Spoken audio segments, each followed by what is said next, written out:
चुनावी मौसम आते ही दरबारी मीडिया के धुरंधरों का थंबनेल गेम भी जोर पकड़ लेता है।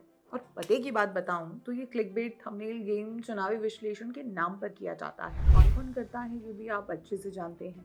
इसमें रवीश कुमार, अजीत अंजुम, प्रज्ञा मिश्रा जैसों से लेकर मिलियन व्यूअरशिप वाले वो सभी यूट्यूब चैनल्स आते हैं जिसमें वो अपने खासम खास राजनेता की इमेज बिल्डिंग करते देखे जाते हैं।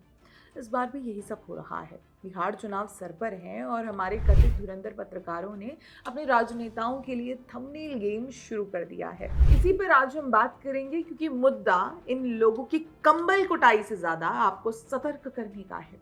तो वीडियो में अंत तक बने रहिए। नमस्कार, मैं हिमांशी, स्वागत है आप सभी का द पैम्फलेट में। इधर उधर की बात ना करते हुए शुरुआत करते हैं सीधा लगभग 8 मिलियन व्यूज वाले संजय शर्मा का यूट्यूब चैनल 4 PM से, जो अपने थंबनेल गेम से आप सभी को मिसलीड कर रहा है। आइए जरा इनके थंबनेल्स पर नजर डालते हैं। रिजल्ट से पहले ही सभी सीटों पर बीजेपी का खेल खत्म। लालू नीतीश के मक्कड़ जाल में फंसे शाह। राहुल से गठबंधन करने जा रहे हैं नीतीश। शाह चिराग ने बिगाड़ दिया खेल। राहुल के फोन लगाते ही इंडिया गठबंधन हुआ एकजुट। महागठबंधन ने नीतीश को दिया ऑफर। राहुल से गठबंधन करने जा रहे नीतीश। लालू नीतीश चुनाव के बाद फिर होंगे एक। दोस्तों, जब बिहार में बीजेपी और जेडीयू नीतीश कुमार आधिकारिक रूप से साथ मिलकर चुनाव लड़ रहे हैं तो 4 PM लगातार उनके मतभेद की कहानियां क्यों दिखा रखा है, जबकि नीतीश कुमार ने बीजेपी से अलग होने की कोई घोषणा की ही नहीं। बयान या प्रमाण के बिना सिर्फ संकेतों के जरिए जनता को गुमराह करना पत्रकारिता है या प्रचार? गौर किया जाए तो 4 PM यूट्यूब चैनल लोगों के मन में ये संदेह पैदा कर रहा है कि मोदी और नीतीश के बीच कुछ सामान्य नहीं है। ऐसे मिसलीडिंग थंबनेल देखकर जनता के मन में मोदी और नीतीश कुमार के राजनीतिक गठबंधन पर सवाल आने लगेंगे, जबकि हकीकत यही है कि बिहार में मोदी और नीतीश की जोड़ी साथ मिलकर चुनाव लड़ रहे हैं। लेकिन सवाल ये भी आता है कि आखिर संजय शर्मा मोदी और नीतीश की जोड़ी के पीछे क्यों पड़े हैं? तो इसका जवाब शायद आपको आगे के थंबनेल्स में मिलेगा।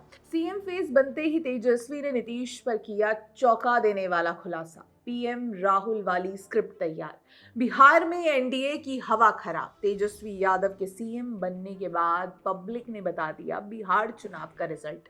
मतलब 4 PM के थंबनेल्स सिर्फ मोदी नीतीश को लेकर भ्रम नहीं फैलाते, बल्कि तेजस्वी यादव को पहले से ही मुख्यमंत्री घोषित करने की कोशिश करते हैं। यानी जनता के दिमाग में माहौल बनाना, परसेप्शन बिल्डिंग चल रहा है, ना कि खबर दिखाना। जब चुनाव प्रक्रिया शुरू भी नहीं हुई तब 4 PM ने तेजस्वी यादव को अगला सीएम कैसे घोषित कर दिया? क्या ये चैनल चुनाव आयोग से पहले ही रिजल्ट जान लेता है या खुद नतीजे गढ़ता है? क्या ये चैनल विपक्षी नैरेटिव को मजबूत करने के लिए काम कर रहा है? दोस्तों, ये कुछ अहम सवाल हैं जो ज़रूरी इसलिए हैं क्योंकि संजय शर्मा का यूट्यूब चैनल बीते लंबे समय से हर चुनाव के पहले यही सब करता पकड़ा गया है। स्क्रीन पर आप इन सभी थंबनेल्स को देख सकते हैं। हरियाणा चुनाव हो, दिल्ली चुनाव हो या लोकसभा चुनाव, हर बार इनका एग्जिट पोल स्टाइल एनालिसिस और अंदर की खबर बताने का अंदाज न सिर्फ भ्रामक साबित हुआ है, बल्कि नतीजे आने के बाद बार बार गलत भी निकला है। सबसे दिलचस्प बात यह है कि नतीजे गलत साबित होने के बावजूद चैनल अपना वही तरीका जारी रखता है। पहले थंबनेल से माहौल बनाना, फिर बिना किसी ठोस स्रोत के राजनीतिक जोड़ तोड़ की कहानियां सुनाना, और आखिर में जब सच्चाई सामने आती है तो बिना किसी सफाई या आत्मचिंतन के अगले चुनाव पर कूद जाना। मतलब यहाँ चुनावी पत्रकारिता करने के नाम पर जनता को मिसलीड किया जा रहा है, और इस पर ध्यान देना इसलिए ज़रूरी हो जाता है क्योंकि इन चैनलों की व्यूअरशिप मिलियंस में है, और इसमें अकेला संजय शर्मा का चैनल नहीं है बल्कि कई चैनल्स हैं। अब जरा रवीश कुमार के चैनल पर पड़े थंबनेल्स पर नजर डालते हैं। बिहार में फंस गई बीजेपी। 85 साल बाद बिहार में कांग्रेस, सीएम चेहरा बने तेजस्वी। इन थंबनेल्स को देखकर रवीश कुमार की पत्रकारिता कम और पार्टी प्रचार ज़्यादा लग रहा है। ये रवीश कुमार ये साबित करना चाहते हैं कि विपक्ष के लिए माहौल बनाने के लिए कुछ भी लिखा जा सकता है। अब आप खुद ही देखिए ना, रवीश कुमार चुनाव से पहले ही बिहार में बीजेपी का बंटाधार कर बैठे हैं, कांग्रेस को सत्ता दे रहे हैं और तेजस्वी को सीएम का तमगा।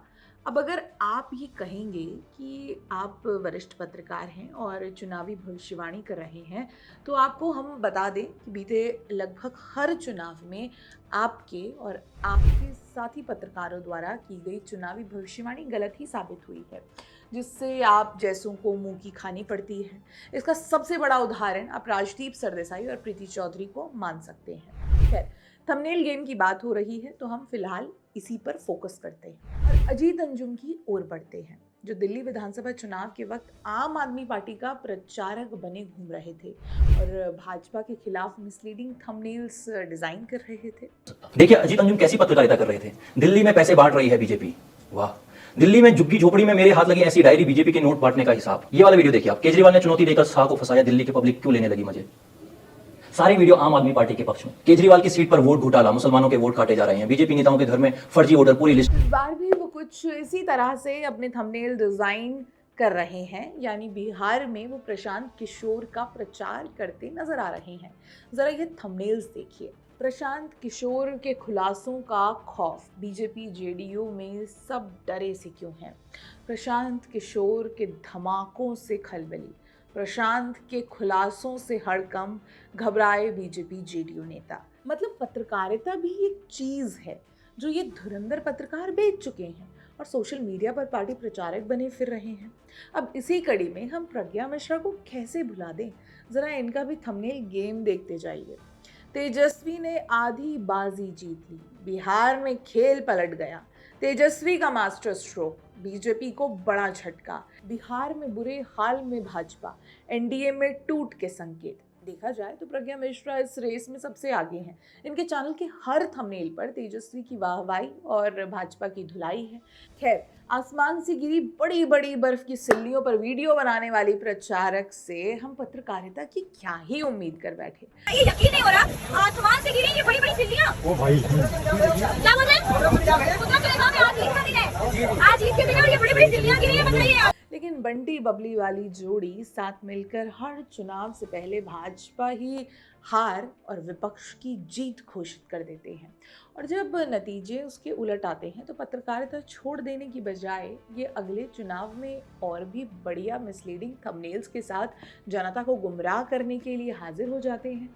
ठीक इसी तरह पुण्य प्रसून वाजपेयी भी हैं, जिनके यूट्यूब चैनल पर हम हर चुनाव की तरह इस चुनाव में भी भाजपा की हार देख पा रहे हैं। मगर बिहार में कौन जीतेगा कौन हारेगा ये चुनावी परिणाम में ही साबित होगा। मगर ये सब कुछ देखने के बाद सबसे ज़रूरी सवाल यही है कि इन सब कथित पत्रकारों के चैनलों पर अच्छे खासे व्यूज़ भी आते हैं।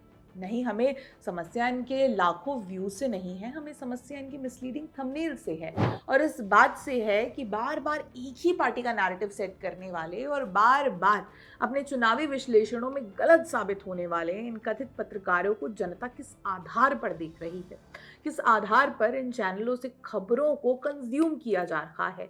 क्योंकि देखा जाए तो इन चैनलों में चुनावी विश्लेषणों के नाम पर बिना तर्क वितर्क दिए बस इधर उधर की गप्पे लगाते हुए 100% हार भाजपा की दर्ज की जाती है। ऐसी थ्योरी गढ़ी जाती है कि इस बार विपक्षी महागठबंधन एक साथ मिलकर भाजपा को जरूर उखाड़ फेंकेगा। मगर अंत में होता क्या है, जीत किसी और की हो जाती है और इन धुरंधरों की जमकर ट्रोलिंग होती है। ऐसे में हकीकत ये भी है कि जनता इन लोगों के प्रोपेगेंडा से काफ़ी हद तक वाकिफ भी हो गई है। मगर फिर सवाल ये भी आता है कि अगर जनता इनके प्रोपेगेंडा से वाकिफ हो रही है तो इतनी बड़ी मात्रा में इन्हें देख कौन रहा है? क्या ये सब सिस्टमैटिक बॉट ट्रैफिक द्वारा किए गए व्यूज़ तो नहीं है?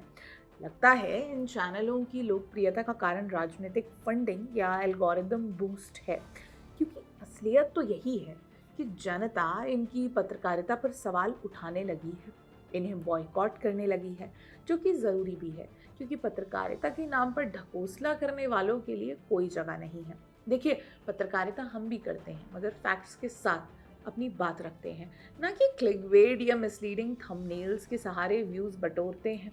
रही बात पत्रकारिता की, तो आप सब कीजिए अपने राजनेताओं का चुनावी प्रचार, हम तो कर रहे हैं पत्रकारिता बिल्कुल सही और सटीक। बहुत बहुत धन्यवाद।